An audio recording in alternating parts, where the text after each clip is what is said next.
Yo tout le monde, c'est Nat, et aujourd'hui on se retrouve pour une nouvelle vidéo. Et pour une fois, je ne suis pas sur un jeu, mais je suis sur mon bureau, donc voilà. Et c'est pour vous apprendre comment faire une miniature sur YouTube, miniature personnalisée. Parce que beaucoup de gens arrivent à la première étape, c'est-à-dire à activer les miniatures sur YouTube, mais ont pas du tout d'idée comment faire leur miniature de leur jeu. Hein, il suffit pas juste de coller une image du jeu et puis hop ça fait une miniature, hein, il faut quand même un minimum réfléchir on va dire.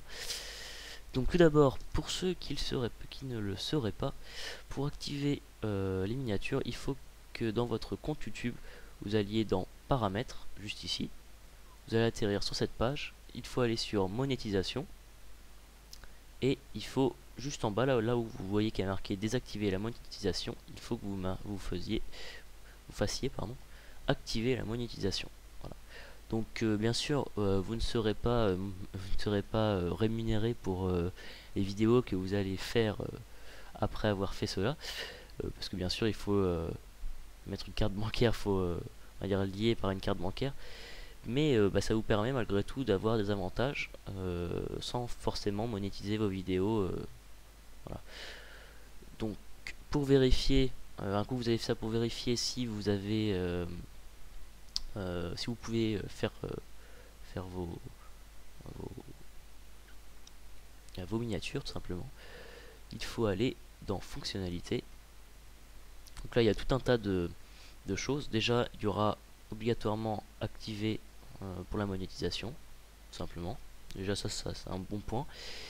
Et vous aurez miniature personnalisée d'activer.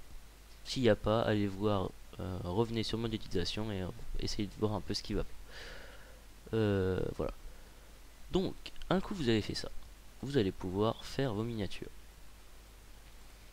Donc, pour faire mes miniatures, moi j'utilise Photofiltre Studio X, qui se trouve juste là.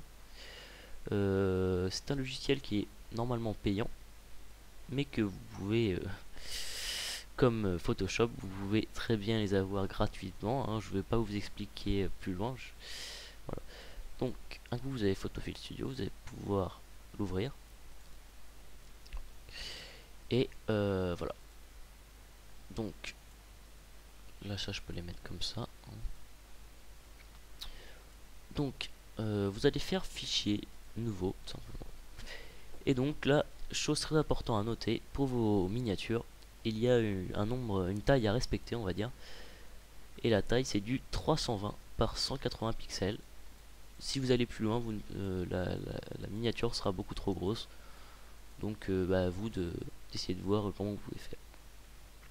Donc là, vous pouvez tout simplement créer, par exemple, si je mets un fond blanc, je mets 320 par 180 en fond blanc.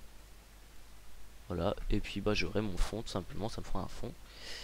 Et après, je fais ce que je veux sur cette miniature. Mais là, attention, j'utilise un certain nombre de règles pour faire mes miniatures. Faut pas non plus que ça ressemble à n'importe quoi. Donc, je vais vous montrer ça. Donc, on va fermer ça. Je vais d'abord vous montrer. Oups. Voilà.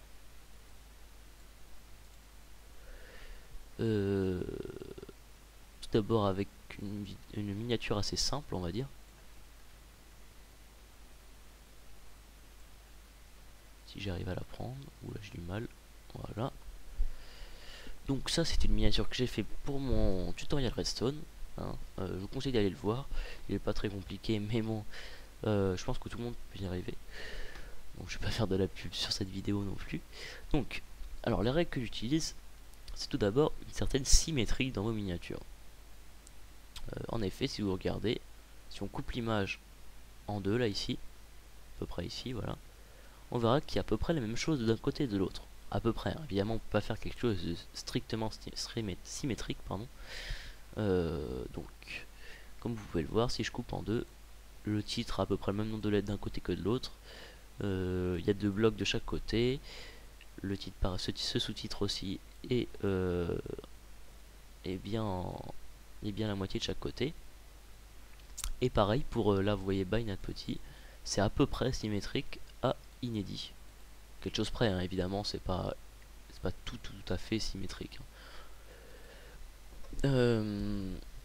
Deuxième chose, il faut que ça soit un minimum proportionné. Vous voyez là, j'ai mon titre qui est en plus gros, mon sous-titre qui est un peu plus petit, hein. Et puis après, le texte qu'il y a autour, là comme by Nat Potin, il dit il faut évidemment le faire encore plus petit. Donc voilà, faut respecter pour le texte une certaine proportion, tout comme les images que vous allez mettre aussi, hein. Comme là vous voyez les blocs que j'ai mis là. Faut pas que non plus que ça prenne toute la place, que le texte soit quand même le plus important. Voilà. Donc bon, ça c'est les règles principales que j'utilise, hein. À vous de faire comme vous voulez, mais je vous conseille de faire comme ça. Autre chose avec celle-ci, donc de l'aventure que je fais avec Dodo 59200, quand on met une image derrière, moi faut pas la mettre comme ça. Il faut la ternir un petit peu, on va dire, parce que si vous la mettez trop claire, vous n'allez pas voir votre texte et tout ça, hein. Il faut un minimum qu'on puisse voir votre texte et l'image que vous mettez par dessus, par exemple là, les deux têtes là que vous voyez ici. Donc voilà. Donc ça c'est on va dire c'est une autre règle, on va dire, hein, que je peux utiliser. Et enfin, dernière règle, si vous écrivez donc vos titres, tout ça, essayez d'avoir des polices qui soient en accord avec le jeu ou l'activité que vous faites sur votre vidéo. Par exemple là, mon aventure s'appelle Pokécraft, et j'ai essayé de trouver sur internet la police de Minecraft et la police de Pokémon. Et moi je trouve que ça en jette quand même, hein. Je sais plus où je les ai trouvés, ces deux polices, mais bon, il y a des sites exprès pour ça, hein. Donc voilà, par exemple Minecraft 2.0 et Pokémon Solid. Voilà. Donc ça sera tout pour cette vidéo. Donc j'espère que ça vous sera utile et que vous pourrez à l'avenir faire vos miniatures personnalisées, hein.